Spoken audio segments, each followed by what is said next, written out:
Kebanyakan kita baru berguru sebatas sohbatut tabarruk, berguru ngambil berkah. Bener ya? Belum ketemu kan guru yang ngasih PR zikir? Paling cuma beberapa orang. Belum ketemu guru yang bilang kamu latihan seharinya segini ya. Namanya berguru. Oh, nanti muncul orang-orang yang gak mengerti bab ini terus bilang, lo gak boleh zikir pakai hitung-hitungan. Lo orang ini lagi jadi murid. Kalau lagi jadi murid, suka-suka gurunya. Coba bapak anaknya sekolah gak? Mana dalilnya? Suruh nulis 1 halaman. Ada gak? Gak ada kan? Sekarang dalilnya apa? Anak sekolahnya nonton YouTube. Tontonlah YouTube dengan link ini kan. Mana dalilnya?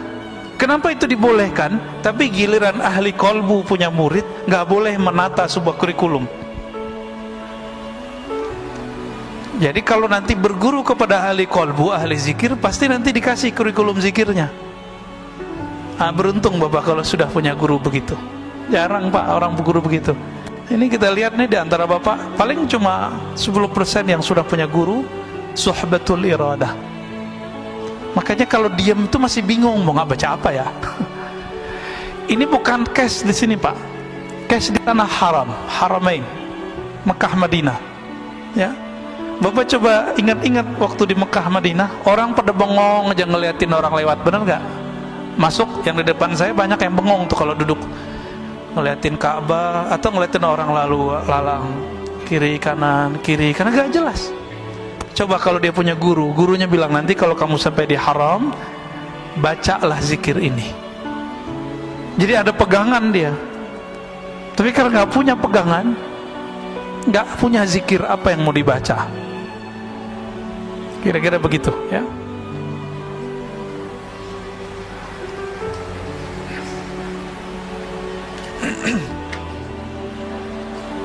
Kita masuk ke hikmah yang 50 berapa nih? 55 ya. Enggak tahu kalau beda kitab ya. Bismillahirrahmanirrahim. Ma qalla 'amalun baraza min qalbin zahidin wa la kathura 'amalun baraza min qalbin raghibin. Tadi berkaitan juga dengan apa yang saya katakan barusan. Amal itu bagus karena banyak kuantitas atau bagus karena kualitas? Sepakat? Karena kualitas. Sepakat ya? Baik. Apa kata beliau? Ma qalla amalun, tidaklah satu amal Allah nilai sedikit, baraza min qalbi zahidin, jika amal itu tumbuh dari kolbu yang zahid, kolbu yang zuhud. Ciri-ciri kolbu yang zuhud, ketika dia takbir dia merasakan kebesaran Allah, dia nggak ingat dunia lagi, sampai ruku, sampai sujud, sampai assalamualaikum. Ini udah nggak khusyuk, orang lagi ngaji, sholat syuruk. Kira-kira gimana tuh pak hasilnya? Ya, nggak jelas hasilnya. Kalau ada ustadznya agak tersinggungan, bisa marah-marah dia pak ngelihat ada orang lagi sholat syuruk. Kecuali ustadznya bisa husnuzon, ya nggak ada masalah.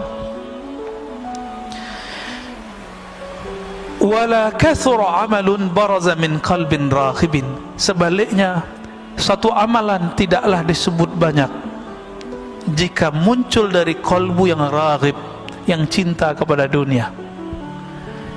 Ini saya ganti bahasanya sedikit. Ma qalla amalun baraza min qalbin arifin, tidaklah sedikit amalan jika bersumber dari kolbu yang arif, yang kenal kepada Allah. Wala kathura, sebaliknya tidak disebut banyak amal baraza min qalbin jahilin maridin, jika bersumber dari kolbu yang jahil, tidak mengenal Allah, marid, yang sakit. Ciri-ciri kolbu yang sakit apa? Salat itu adalah alazzu ghazair ruh. Salat itu adalah amalan paling lezat bagi ruh. Kalau salat bapak sudah nggak nikmat, berarti kolbunya berpenyakit. Gimana? Punya penyakit nggak kolbu kita? Ada. Pasti banyak Pak, saya juga punya penyakit kolbu saya. Karena kolbu kita berpenyakit, nggak bisa menikmati. Seperti orang lagi sakit demam, nggak bisa menikmati makanan. Ada orang demam Pak bisa menikmati makanan? Nggak ada, nggak bisa kok menikmati makanan. Apalagi kalau sariawannya di mulut, waduh sakitnya bukan main. Suka pedes, tapi bibirnya, lidahnya lagi sariawan. Dikasih menjerit nggak Pak? Nah inilah yang terjadi pada orang-orang. Kenapa ada orang-orang yang tertentu dikasih zikrullah malah dia menjerit, malah dia lari, malah dia muntahkan ya. Bahkan beberapa ngejek, makanan apa nih? Nah itu kalau makanan. Kalau zikir gimana? Zikir apaan nih beginian? Gitu. Itu kalbunya berpenyakit itu. Penyakit ini ada yang disebabkan karena ilmu yang salah ditelan. Dia dapat ilmu, ilmunya itu bukan ilmu. Ilmunya itu meracuni otaknya. Maksudnya pemahamannya salah. Dikira orang zikir begitu, itu dianggap sesat.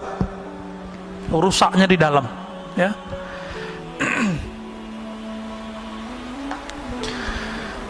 Itulah sebabnya ada sebuah hadis dalam Ibnu Majah, satu bab ilmu lebih afdal daripada 100 rakaat ahli ibadah. Satu bab ilmu. Ini kita udah 3 bab nih Pak dari tadi. Ya, udah 3 bab dari tadi. Udah 300 rakaat. Gampang kan? Kalau masuk ke hati insya Allah. Tapi yang penting berkahnya sudah dapat semua. Ya, alhamdulillah. Bahkan Imam Syafi'i meriwayatkan lain lagi. 1000 rakaah. Satu bab ilmu lebih utama daripada 1000 rakaat. Itu levelnya Imam Syafi'i. Ya. Maksud beliau, orang yang mengenal Allah sesaat dia beribadah kepada Allah lebih afdal daripada abid orang yang ahli ibadah 1000 rakaat. Begitulah wali-wali Allah Pak. Wali-wali ini ada tingkatan-tingkatannya. Semakin tinggi tingkatannya, satu nafasnya lebih afdal daripada 1000 rakaat kita. Kalau mereka sudah sampai ke level tinggi. Nabi itu diamnya sudah zikir. Seandainya Nabi itu nggak sholat itu boleh Pak seharusnya. Itu kan logikanya Aisyah. Apa kata Aisyah? Wahai Rasulullah, ngapain engkau sholat mulu? Kan engkau sudah diampuni. Apa logika Aisyah? Engkau nggak perlu sholat wahai Rasulullah. Kira-kira begitu. Sholat sunat loh ya, bukan sholat wajib. Sholat wajib kan langsung dari Allah wajib. Apa kata Nabi? Enggak.